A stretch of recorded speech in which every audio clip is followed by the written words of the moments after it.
ngol vei ten puan na pahnih na kanon pe fel ve le ta ama hi mi thiam ani ba ka thujiak mi ani awangin thil poimo tak tak ngai tu zui ngai tak tak mai akar ron je zeu thiam le mai po ni se ngai thlaphot mai teng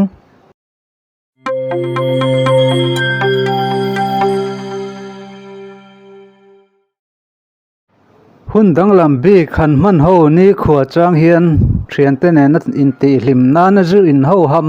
hinuam ka ti thei khop mai hunin kumaliam pui meu chuan mani cho in kar po nuam ka ti ta em mai ni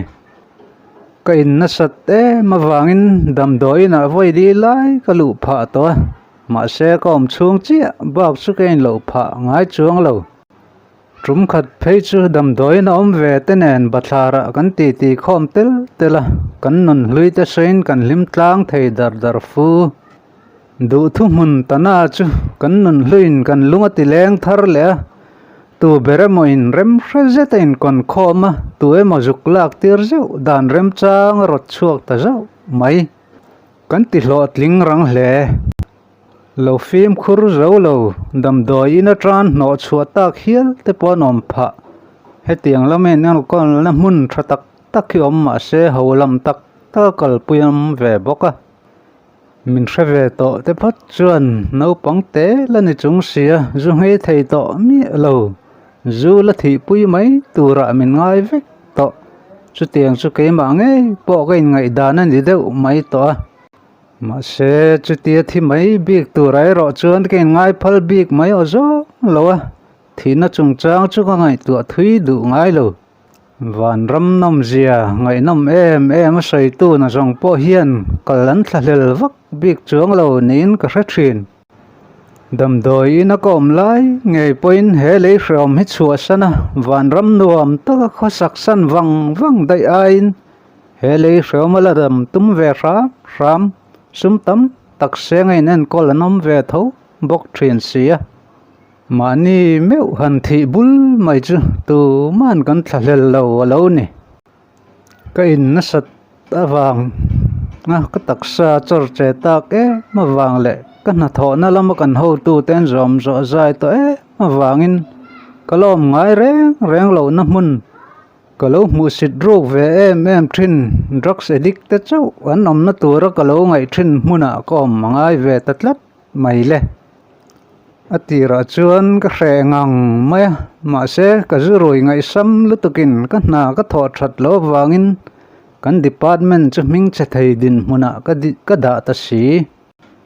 chu tianga na poimo thok chu kan ni ve mi wangin roi chunga thil nam liam ve mai thei ani lo uluk taka tho ngai chi na poimo ani wangin voi khat chet pel phal zeu chuan angong a poi thei ema department pui ming chet theina ani tlat si ani zu awanga tronga kal zai lai tak lo chuan mani chau point thla rung thei em mai mi zak zum kani ka har fim chuan mi bula ka ti vengam lo chu wangin har fim lo hi ngaya ka nei ta nula che jok big lo te point be sei na sang tak nein min be ve fo ma se voin tlein nu pui nei loin kalom vel mai ne hi tlangwal hi lo hreom lem lo bok nen nu pui nei lam chuan karil ro mun na chang chaw ri khop mai kan na thon muna hian na nau pang ber kania ma se zir thiam na wang lut kani wangin ka na ka thiama lo thok ma sa jok te point ti ngai nan hriat to lo po ol sam tein ka ching fel le thlap mai thina chu tiang mi kani ve wang chuan din mun poimo lu lo thei lo kani ve tlata ka tho pui te point thik ena min en ngai lo zu hi he lo pheila chuan nang hi chu i lian chak anga mi zai kai don chiang mole ti thu hi min du sak em lo te point voi tam min hril to ma se an len chak dan hian mi pui poi a sai tlata ka hriat awangin kot ngai lo ve tlata ni ti chuan le kalo mu sit ruk em ten dan muna ngei mai chuan tharuk om turin ka chung ten min vam lut ve ta roi maya ka lu ma thanem ngai taka thil ka tau awangin ka lu zana ka hun man dan hriat reng ka nei lo alo om senior to te zinga mi bol khat zualin eng min lo zota min lo solo tira recitation min sai tir boka min lo hlimpui ngial ani ome rui phur phat lo chuan mi zinga in kil toi em zel thin ka ni wanga trong tui tam ve na na zuin thin ka ni ka ti to kha atira chuan ka lu zana ka om dan vel an soi chua chang chuan ka zak thei em a ka za wangin soi nuam an ti zual pha sau le ngal zu ngei hlim taksa chaw ngoi zuin lo thutina thin le ta wanga khur der e piang luak chok le zel dextrose le vitamin in polthisen za man cheu sak kani chu le ni lo cheu ram huai tereu te mudeu reng ni bok lom chin ngai reng lo na hmuna om awang lung oi lo tan chon eng kim mai hian thina tirim hlur reng mai ni kamut na sir chia chuan ngol ve pakhat akepa nan silfai sak nu porim la nei huo mai hi oma in thla hrun chu sei lo atong thei em a ala thoveng em zui in ngai tu alung puam chang phe chuan tho loka va khoi bing bilet bor mai ga chak khial thina ma se chu tianga ka ti vai chuan damdoi ma min detox na min ti top sak ngal makanga ka hreom zual pha don ani ti ka chiang ve reng mai boxi har sa le ha thlak ti em chungin kein sum ram thin muang thei to pa hun kal bek lai chuan thakhat alo ve tareng mai ka taksa hreom zual pui le ril rupik lutuk po aziom ve tran to nun phung pa ngai zo turin zirtir na po ka dong ve tran ta thlan tlatok leka na ha thlak lo te thok thin kan ni ba ka ei le in mai ba ka zan mut le jing tho thlenga hun binai thlapati kan ni wangin taksa poi na ngeya kan thachak khop mai drugs ti thin te a in zin thin te kan chak thama atlang puin kan tai ma zog bok ti ka hriat thar pha kar le mai group frang in training sport kan nei dona kan phur tla ngei mai phur na chan lian tak pakhat kan nei boka mei chho nen kan om ho thei dona kan in be thei don tlata anni kholo wanga he hmuna om hi ni ma se midang hmu turom talo chu kan hmuno sur vek to mai chu ba ka heng ho hi ka lo ngai dan anga me che trop tak cheve tak thoveng tak le poisak pok nei ve tak lon lo ni vek bik lo sin nal tak le mel tha tak nung chang roi rai ril ru tha fen lom ve tho mai an zinga chuan chelo fal nal pakhat thi oma pian nal faran no suwa mai hi ni rowa a je zoi rai mai le fel fai thlapa ma betu te chan vel dan chuan ati mel tha zualin ati dom zuala he hmuna lom ve ringot hi makkati ema ka ngai tu na sa thin thate te hanom se pasal thatak nen nuam satakin pasal fanau te nen hlim takin an kho sa hawanga nu za om tak chung ko om takan ni mai tur nia le ka tiril ru rau fo chunu chuan kan sport tur po chumin nga lel tir zualani chung te hne na ka in khel thuam fam kim kan cha ho te polo thlen na rei ta fu hlom kan ho tu pa pakhat hoin mut don tong trai hun kan mang le thu pakhat apuang tel zeu chu thua wang chuan kan tong trai po kan tui tlangin kan bei rei tlangang mai atop kar tu la chumo speaker rang lo ji kwal rep to ti hai rual loin atrong kam man zong te chu ril un rui vek mai ni atopa kan nga hlel em vek kha naktu maya atakin lo thleng don to tlatani thleng thoi se kan ti om don ani ti kan hriat atanga ti dang reng nei thei to lo khopa kan lung kham nge mai chu lo thleng don ta group lia kanin thena mi pa le mei chia kanin om pol vek boka chu kan nga hlel em min ti phur tu pakhat chu ni kan group om se tia group tinin kan du thu sam la chu kan group om lo pola om tatlat ma se ko tlang atang min lo thlir tu tur te kha sport kan chak na chan ber pakhat ani miu wangin kan ti tur te chu phur takin kan ti vek thei thowa tle ma lo lung oi lo fal bik chu lo om ve tho bok ma se kan item nei ang te chu thei top chuin chak nge tumin kan bei ve sau hloma lo in chap char chot tok lan om ve kan chikim hle kan ho tu te poi nan ngai ro pui ber kan sport ti ro pui tu ber football khel ni chu lo thleng ve ta champion ni nge tumin kan in fui na sa ve hlom khop mai thiam ber hreber trong kam mizoram ai o to te hial po kan lom ve le je boka tak ni tak mo in khel ma tangin lut ma satura kan buai ngal pang aluru ring an ding chang ani bere thiam na ya za thailo na apoi mo na muna chuan katan chansan harfu mai second half a min lu tir ve rei taklom to rui thei thil ti tran ve dek an chung ten an hriat chu rualan da lu zui ve ngal mai te an that lai lo in khel ve hrep to ten in nual lom tuwe ma mu lai ngata hanin so vel ka lo tum ril ru ngarang ngot chu lo ti thei bi ko zo lo mai ril ru lamin tlinin phak ve ma se taksain atlinin phak ve to tlat si lo ka pet man nge tur ka ngai ka pet man tak tlat lo te ka tha top suwa ko ngial chung po ko phak ngang si lo te om tanual mai chung te chumi dang ti lo ang ala nei big lo gol bula bolan ron varlut ta ka zona tak meron thlok final nal rilru ka lo siam felman thlap bicycle kick ka lo in vor pa pet gol pop ka lo tim rilru phan uluk thei to pin ko mun ka siama ka che prem sawa e khai bol pet chu sai lo ka tu khumin le vachar ti bak chu nurse room lama mangang taka min lo boi pui lai ka hre thoi thei voi ta cha umai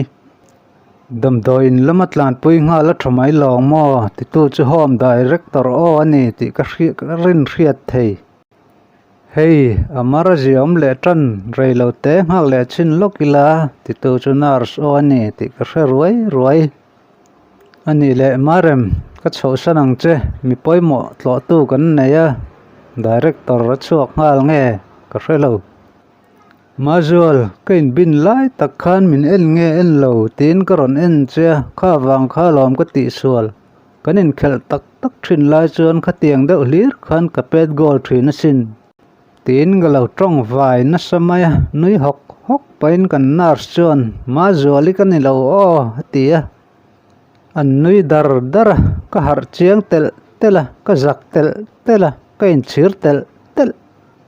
Mazuali ka ti hian nia mel tha nung chang duam deuh kan group om se tia du thu kan sam lui na chani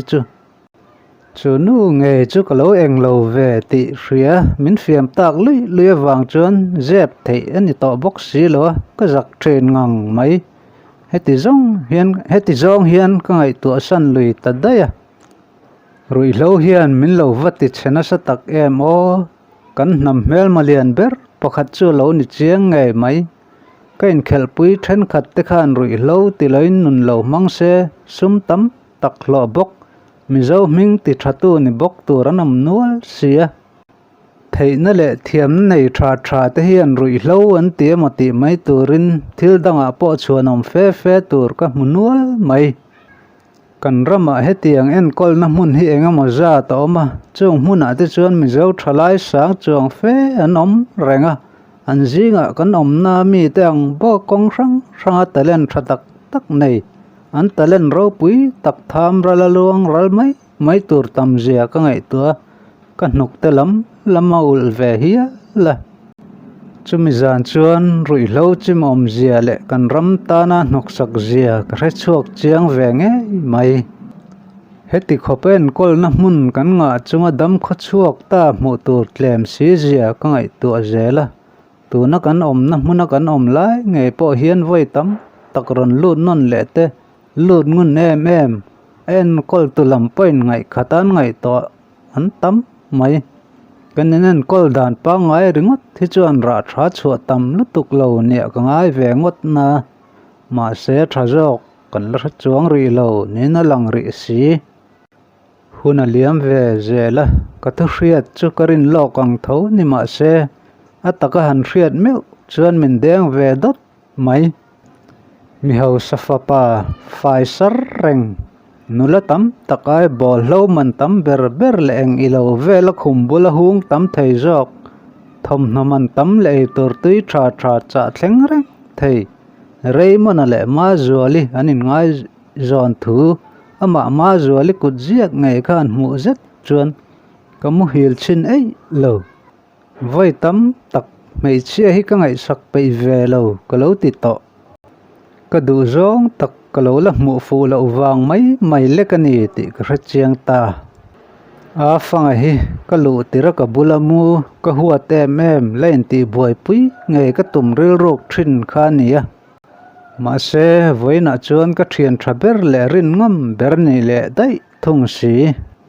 mi hring hi kanin hriat chian ma chuan kan zedik tak hi kan len hriat sak theilo topa in hriat chian ma mi chuan ril ru chia pua thutluk na le ngai dan nget tut lo siam ve ri ngot thi thil ti chi reng lo ni ti min hriat chian tira a fanga tang hian thil poim em ka zir chua phani ma zuali chan chin chu ka ngai tu tlai war zaka atu ka po thil dangin ka ngai tu na hmuna chang phak ei lo individual counseling min nei pui tu mi sang te ne na kan thu sai mo le mal po ka hrelo mak tak takin ka lo chang ani nge yang anuya chu tiang ka zot hlei nem che ati fo mai aza thak du kher mai ma zuali le rei mona ming ka lo lam le thina ni ti mi sang te min fiam dana train ka hrethiam kanin kom huna zo chuan rang fahranin ka chuak ngal nala keng ti tha ma tho lo karil ro chu ruak huaya apik mu boxia engdang ma ka ngai tu theilo ma zuali le rei monen ngai zon thu chau lo chu mak kain tia a fanga pan mak min ti thei top chua min nem ma tum na trong kom le athil ti zong te cheng ma lo mai veka ka chan tir sia mei chia ngai sak ve ngai lo top angan soi thin kha tu na chuan mei che pakhat chu po rui lo ngai ten kol na mun om ve mai awangin ka boi te em mai chu ni sia le alo mak thei nge mai hring non hi chu tiang rel ru pu reng hun ka man lai mek chuan kom hun tur po lo zo nai ve ta hle mai pon lama me chadang an tam mai tia a fangan min nem na thu ta chuan karel ro mun a chang phak lo ma zuali ka du na chu ati zual so rok me chadang ngai tu thei ka ni lo top rei mun a chu eng anga hausa le thil ti thei ma zuali na lo mangai to po ni ma se eng tina moti dan om turani kala tiril ru ve fan karil ru chung ril chuan aring phak chuang lo kala ton ngai mi lo tong thut ka ne wangin hriat thiam har ka tia tur thiam har ka tia ni tharuk chu kan lo am tling ve don tareng mai chua ma za na in thlana program hlimom takan mang thin ke ni point chu hun chu kan mang don ani tharuk zet lo in chen chil to te chu kanin nelin kanin po in kom ngai fal bik po kanom man nu renga lo in ngai zong ta po anom nu reng boka chua chu kan chak em rolin a hun lo thlen meu chuan kan hu phur ru ve tho mai mi hring hi ama chu om tur lo ni lo in thla zan program chu phur taken buat sai chungin kan ngak thleng ta a thenin chua ni atanga roi ngal dan tur ringot tan lo boi puya a thenin an chung te hnen an thil lei tir tur thom noman tam le lir thei thleng lo boi pui to kanom boka chu tiang kara chuan an ngai zong te mu chak to em te kanom na hmunain ngai zong thar chua huna zelen takin kom hun tur lo hisap ngar pola nom boka atlang puin nun phara nun tum nam mang lo ani chu tiang vel kara chuan ngai to na kal tui le kil khata ngoi rain ka thu ve rana chei khama train kan hel hola zual kan rin nuaya tum in tilung oi lo kanam lo thil eng emaw remembrance tan tin anin pe kuala zana mei chepek tur da trakhiau ponom nual Raymond chuan a zengai chuin chapo zetin atong zar renga kalaka mei nei zetin tong kam a che tam mal hle a fan min khapna sat mawang le ka chia le thahriat nen rem min ti puingang lo wanga lain bak kai lo mai kan ni zanina zet te ro hi chuan kain sum zong em ka hrelo muang cha ngin ka pan phei ta ole khati chin zong khani ri pot mai sela kan channel min ngai hlut saka min lo ngai thlak sak thin tu te zong chuwa kan lom tak zeta lom thu kan soya kan ron chun zom le watang angai nom don chawania